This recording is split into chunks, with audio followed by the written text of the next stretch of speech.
ជំរាបសួរពុកម៉ែបងប្អូនប្រិមិត្តដែលនិយមតាមដានព័ត៌មាននិងចំណេះដឹងផ្សេងៗតាមសង្គម YouTube ទាំងអស់គ្នា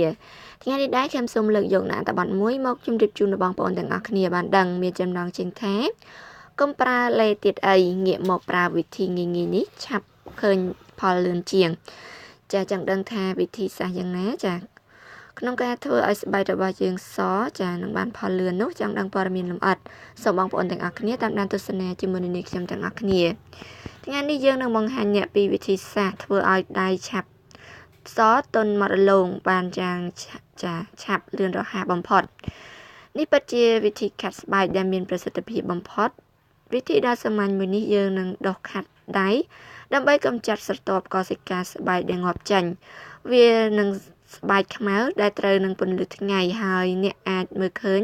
លទ្ធផលដែលនឹកស្មានមិនដល់ដោយខ្លួនឯងចំពោះគ្រឿងផ្សំមានដូចជាប្រេងដូងបូកជាមួយនឹងអំបិលទឹកក្រូចឆ្មា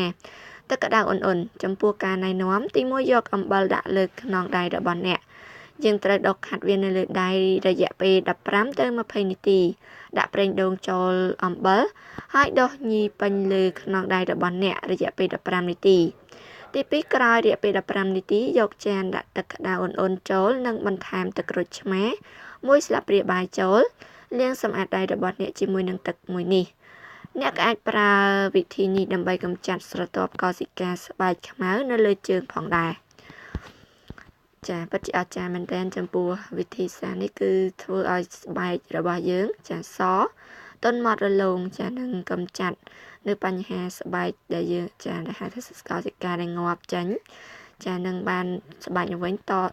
សទន់ម៉ត់រលោងជាមិនខានអរគុណសម្រាប់ការតាមដានទស្សនានៅអត្ថបទមួយនេះសូមបងប្អូនជួយចុច like share subscribe ដើម្បីទទួលបាននូវចំណេះដឹងនិងព័ត៌មានថ្មីទៀតសូមអរគុណ